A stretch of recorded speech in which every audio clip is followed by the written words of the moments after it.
torsdag och idag ska jag och Jesper lära oss vad vi ska äga nästa år för att bli rika och varför. Vilken julklapp till oss och till er och sen kanske lite om AI-oron. Varmt välkomna till Börslunch.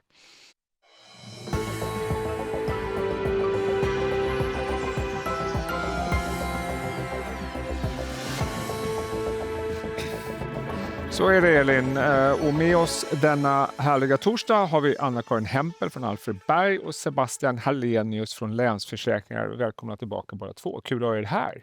Det är snart jul. Är ni taggade? Jättetaggade. Ja. Det skulle bli härligt, eller hur? Ja, Även om absolut. Anna-Karin var lite besviken att vi inte hade pepparkakor.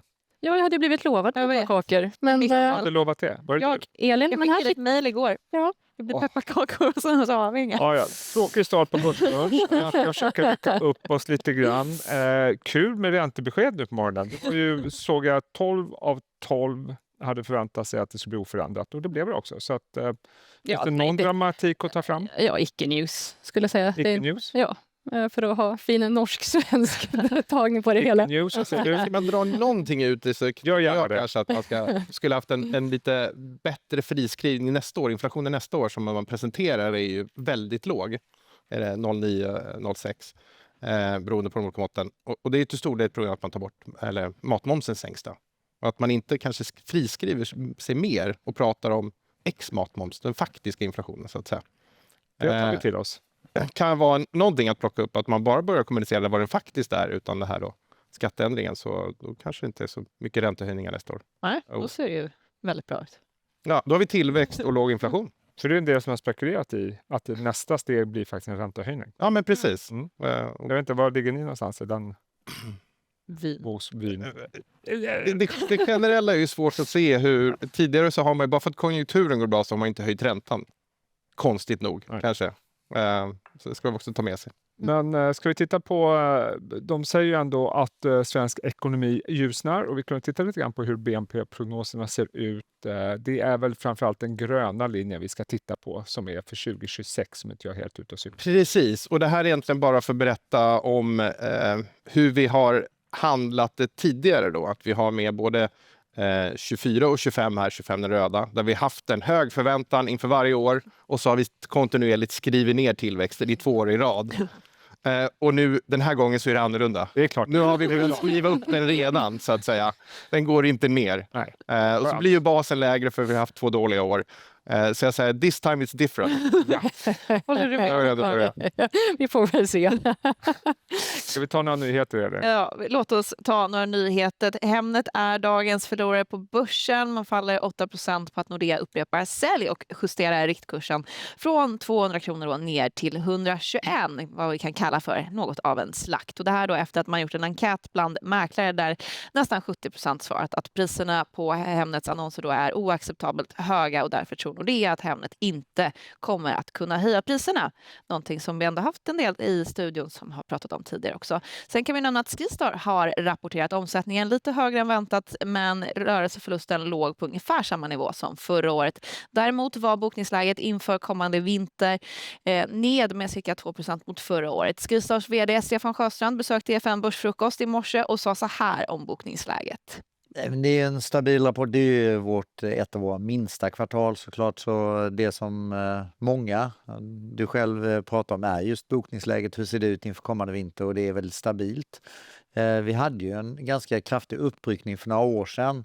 Så om det rör sig mellan nollan lite upp lite ner så är det väldigt tryggt för oss och väldigt stabilt. Och just nu fokuserar vi väldigt mycket på våra julankomster som kommer på lördag. Och sen är det såklart bokningsläget fram till sportloven som är jätteviktiga och vårt andra viktigaste kvartal. Och där har vi en viss uppgång och vi ser också en kraftig ökning, eller kraftig, men en ökning av våra internationella gäster, vilket också är väldigt viktigt för oss. Och hela det här samtalet kan ni givetvis se på efn.se. Vi ska också nämna att Oracle backade dryga 5% igår i New York på förnyad finansieringsoro efter det att Financial Times skrivit att Blue Owl Capital dragit sig ur finansiering av Oracles 10 miljarder dollar finansiering av nytt datacenter. Mycket pengar blir det, vilket då fick Oracles CDS att rusa ytterligare. Vi har en graf på det som visar att den skjuter i höjden och är uppe på samma nivåer som finanskrisen. Ja, precis. Det kan vi ju... Vad säger det här? Vad säger det här egentligen? Men det är ju, det är ju lite samma som vi kanske såg i början av förra året när vi hade DeepSeek moment. I att och det ifrågasattes hela investeringarna i serverhallar egentligen. Då DeepSeek sa att vi kan ta fram modeller som inte kräver så mycket computing power. Och här är frågan snarare så, är det så lönsamt att investera så här mycket pengar i de här serverhallarna? Och det är lite det som frågasätts från Oracles sida. Och det i sig gör ju också att vi kanske har en viss oro för techinvesteringarna och förväntningarna på vinsterna för techbolagen. För att så mycket av till exempel Nvidias intäkter är ju att vi ska fortsätta investera i serverhallar. Och det ska byggas ännu mer hela tiden. Så Oracle-delen är ju en del av det här techraset vi har sett de senaste dagarna. Vad säger du, Anna-Karin? Men det har ju varit lite surare på Nasdaq, techindexet de senaste dagarna, så absolut. Men sen om man drar paralleller till high yield-marknaden så är det, folk spekulerar så, men får det spillover-effekter och det är klart, blir det väldigt volatilitet på marknaden så får ju det en effekt på high yield-marknaden också. Men rent om man tänker datacenter exposure på den nordiska high yield-marknaden så är det, ja, vi har väl 3 datacenter-emittenter egentligen, så det är ju en väldigt begränsad del av marknaden. Och generellt sett, finansiella marknaderna i stort verkar vara väldigt resistenta mot dåliga nyheter. Ska vi vara oroliga för det då? Att vi... Det är mer fascinerande. Det var som Liberation Day. Det var ju stökigt och det var rörigt. Men det bounceade tillbaka väldigt fort. Och plötsligt var det som att Liberation Day aldrig hade hänt. Och det är geopolitisk oro, det är makroekonomiska osäkerheter vi ser runt om. Men marknaden är tuffa på. Och vi ser all time high på börser runt om i världen. Och även high yield gör det bra. Ja, men tar vi lite bort teknikrelaterade investeringar till AI och serverhallar så hade vi nästan haft en recession förra året i USA.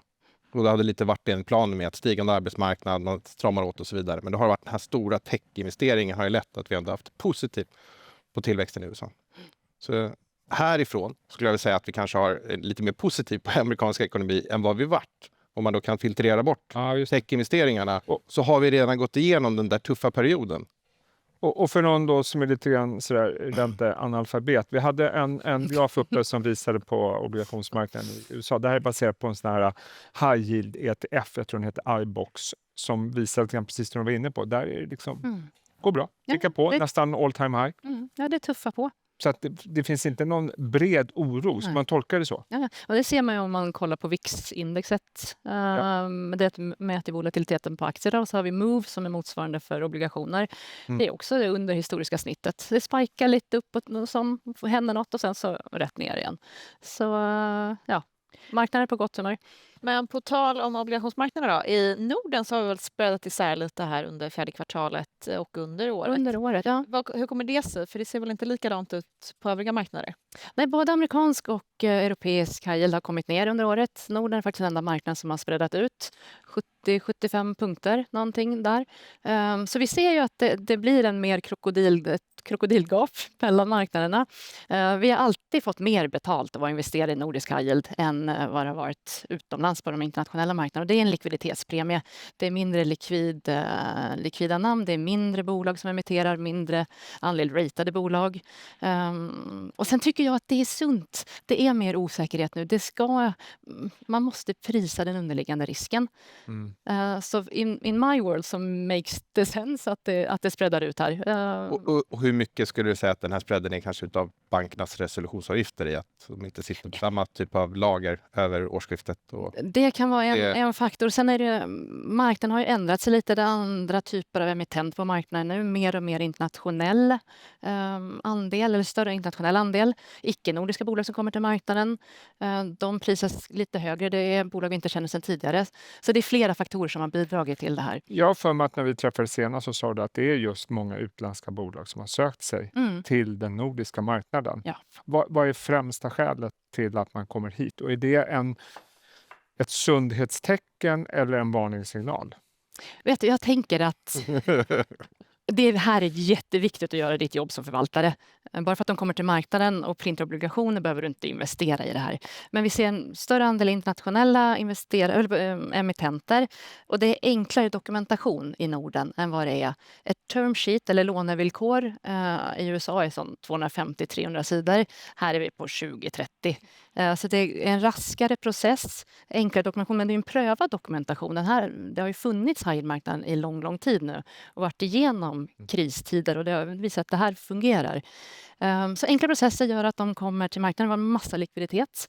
Funnits pengar som har sökt ett hem. Men det är också, skulle jag säga, en del lycksökare som kommer till marknaden för att de ser att det finns möjligheter att låna billiga pengar. Men då är det vårt jobb som förvaltare som sagt att välja rätt bolag och låna pengar till. Och det blir viktigare än någonsin nu skulle jag säga. För det är en del opportunistiska och lite mer funky dealar som kommer till marknaden nu än vad det varit tidigare.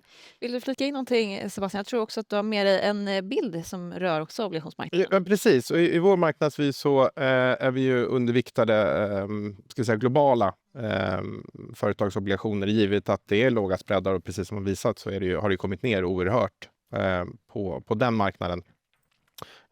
Och då tycker vi kanske att det är bättre att ha den typen av risk i aktier istället. Eftersom det är väldigt lite som är inprisat i att saker ska hända.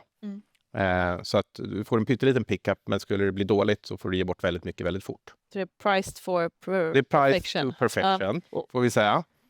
Så om du ska ge dig in i kredit, vi pratade lite innan, så är det kanske ännu längre ut i vad som vi har pratat om i USA då, att det snarare är då det osäkra är inom private lending-delen i USA.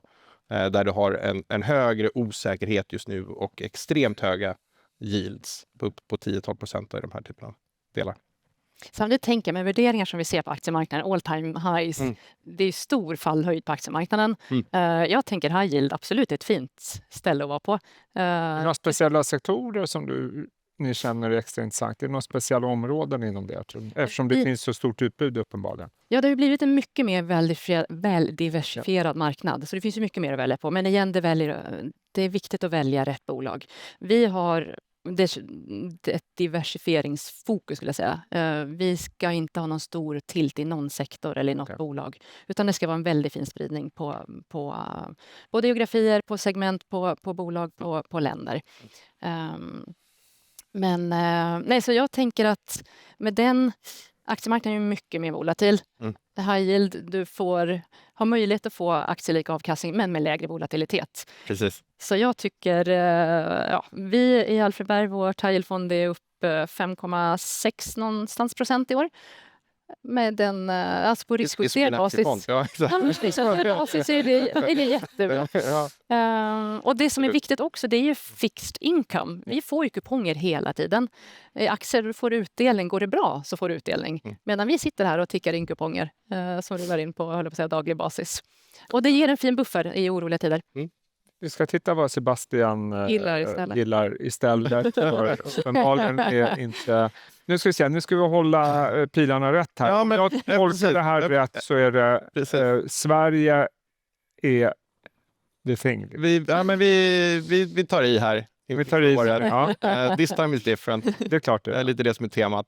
Lite mer positivt till USA. Och det har vi också reviderat här nu på sistone. Att vi har ändå varit något underviktat där.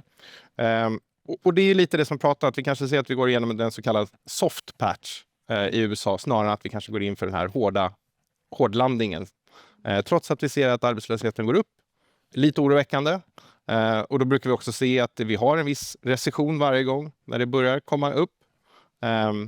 Och ska vi se genom datan så kanske det är lite det vi sett om vi inte tar bort den här stora tech-trenden, investeringarna. Så härifrån så ser vi ändå att det är en okej ekonomiutveckling i USA som kanske inte bromsar in så mycket som vi kanske trott för ett halvår sedan. Så vi är lite mer positiva där. Vi ser också att värderingen kommit ner något, framförallt inom tech. Tror man på vinsten för Nvidia nästa år? Tror man. Det är P22. Det har varit betydligt högre. Så det finns ändå momentet av att det ser bättre ut, men det finns också den här då risken, ska vi säga. Men Sverige är ju det fantastiskt. Vi har låg värdering på småbolag, fastighetsbolag, rekordlågt nästan. Och du har att vinsterna fortsätter stiga med 10-11% per år. Och det har de fortsatt göra. Och det är bara värderingen som har kommit ner. Så härifrån, om vi skulle börja ompröva till exempel fastighetsaktier och ha en lite mer framtidstro, vi ser att bostadspriserna har gått upp, bostäder har gått upp 6% hittills i år. Kan vi få ett lite mer momentum på det, vi ser att folk börjar spendera, så kan ju framförallt det bli en stor värderingsskillnad inom det spacet. Och det är lite så vi har positionerat oss mot Sverige. Vi hade ju Carl-Johan Lagercrantz här tror jag var i måndags, som pratade också om att fastighetsbolagen nu kunnat finansiera sig på obligationsmarknaden billigare än vad de kunde tidigare. Till och med under the great era of låg finansiering. Ja. Så att, Ja, det är ju skillnad där mellan aktiemarknaden, hur man värderar fastighetsbolagen där och som sagt kreditmarknaden. För vi, apropå sektorer då, real estate, jag tror inte vi har tagit i någon fastighetsemission i år. Det har gått alldeles för tajt. Okej. Ja, de får låna på, som du nämnde, basically rekordlåga nivåer. Och någonstans måste man ju prisa risk, känner vi. Det känns som att folk bara så här, det går bra. Vi hade ju fantastiskt det att vi var allokerade mot fastighetsobligationer 23-24. När vi fick 8-10% i princip i det spacet. Och så har man ju väntat på att den här kapitalstrukturen också ska börja komma igång. Men det är väl härifrån vi ser att det faktiskt kan bli då. Det är snarare aktier i kapitalstrukturen som kommer börja leverera. Givet att finansieringen är så pass låg så kan man göra strukturaffärer, man kan göra omvärderingar och så vidare. Absolut. Men en liten uppföljning bara på Sverige. Sverige är fantastiskt. Det också. Men vi är också extremt beroende av att andra marknader går bra. Jag menar, om det är så att nu står alla stjärnor rätt i skyn, alla förvaltar sig, liksom vinsterna, vi har BNP, vi har liksom räntor och hela millivippen. Men om USA istället går sämre, om Tyskland går sämre, då spelar det egentligen ingen roll hur goda utsikter Sverige har just nu. Nej, men tydligt, vi har ju valt att positionera oss mer då för den här aktieövervikten då, mer mot småbolag och fastighetsbolag då egentligen. Så där har vi kanske inte samma typ som stora bolag som egentligen är mer globala bolag än kanske svensk ekonomi. Där du har mycket som är drivet av svensk konsument. Sen finns det absolut mycket industribolag som är exportberoende, framförallt till Tyskland. Då. Men riskviljan kommer ju givetvis avta om vi har en hård inbromsning i USA. Och konsumtionen, tilltagandet av konsumtionen kommer ju också avta om vi har en sättning på börsen och vi kanske inte tror på framtiden lika mycket. Men då kommer du tillbaka med nya pilar. Och då kommer jag tillbaka med, det är svårt att gå högre ut. Sverige men då får jag kanske köpa annat då. Men det relativa blir okej. Om du skulle säga istället för svenska aktier mot globala aktier, så kommer ju svenska aktier prestera bättre i den typen av oro för USA, för det kommer ju också dollarn försvagats en del. Så har du den oron så kanske med det relativa. Vi tycker ju att har vi den här matrisen så har vi svårt, om vi någon gång ska vara här ute, så är det låg värdering och hög framtidstro. Ni är ju lite negativa till företagsobligationsmarknaden. Någonting vi funderar mycket på i den här studion är om just obligationsmarknaden, att det har gått så bra, så mycket pengar har flödat in och att det blivit så bra att det är för bra för att vara sant eller hållbart. Några tankar kring det? Finns det mycket fallhöjd eller kan det här fortsätta? Jag tänker det är skillnad, alltså high yield är ju en tillgångsklass, men det är ju väldigt stora skillnader inom high yield. Du har ju ren projektfinansiering, superrisky, som egentligen kanske borde varit ekofinansierad. Och så har du det som är, säg WB+, som är det bästa vad du kan få i high yield. Där du har cashflow, du har en relativt OK-balansräkning. Så det gäller ju bara att välja rätt bolag. Alltså jag tror det är viktigare än någonsin för dig som investerare att välja rätt förvaltare. Och lite så, vad tänker du om risk? Hur ser du på det? Och välja rätt krediter och låna ut pengar till. För det skiljer sig väldigt mycket. Och det är viktigt att välja, nu mer än någonsin skulle jag säga, välja de bra bolagen och inte välja förlorarna, höll jag på att säga. Men ur vårt perspektiv, det är jättebra att det finns mycket mer att välja på, att det varit en sån aktiv primärmarknad. Nu ser vi till exempel Åhléns var ute och lånade pengar, vi har Voi, elsparkcyklarna har varit och hämtat pengar i marknaden. Så det finns ju massa att välja på och massa likviditet. Vi har en sista spaning också från dig, Anna-Karin, och det är någonting som vi inte har pratat så jättemycket om tidigare. Det är att PE-ägda bolag har gett sig in på obligationsmarknaden. Jag tror vi har en graf som visar den ganska dramatisk förändring. Ja, det har varit de senaste åren. Varför det? Det är på generell basis, säg att de kan låna nu på som 500 punkter, det kanske var 600-700 punkter. Då har man gjort en sån stark marknad, det är tajtare spreadar, absolut. Så tillgång till finansiering är en stor del av förklaringen, skulle jag säga. Och sen har ju lite deras affärsmodell med det här köpa, sälja bolag, det har ju torkat upp lite. IPO-marknaden har inte varit igång. Det finns refinansieringar i de här underliggande bolagen. Och så finns bondmarknader, obligationsmarknader. Och i tillägg så är det ju, till skillnad från bankfinansiering, så är det oftast lite lättare villkor. De har möjlighet att låna pengar för att betala utdelning till sig själva. Vi säger alltid nej, är det så kallad dividend recap. Bara, nej, vi ska inte låna ut pengar till dig för att du ska få ta ut dem. Och sen i sin tur dela ut dem till dina ägare. Så det är också en kombination av faktorer. Men det är intressant för det har varit en väldig hockeystickkurva. Men där igen bidrar till diversifiering också. Och sen man behöver inte ta i allt som emitteras. Vi är tillbaka där. Du gör ditt jobb. Vad tycker du att du får bra risk-reward? Och man behöver inte ha alla aktier heller. Man behöver inte ha alla aktier heller. Nej, men precis. Samtidigt så är det väl lite top-down, så då tänker man ändå på den breda dragen och regioner och så vidare. Ja. Så vi väljer ju dels aktiva aktieförvaltare då i våra fonder och aktiva ränteförvaltare. Aktiva förvaltare. Aktiva programledare, aktiva gäster. Det är aktivt. Det är en röd tråd. Ja. Röd tråd. Bra, tack för att ni kom. Hoppas ni får en fantastisk jul. Det ska jag och Elin försöka ha på våra olika håll.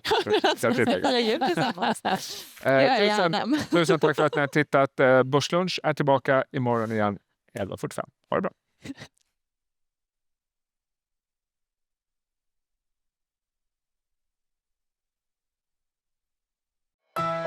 Det här var en produktion från EFN.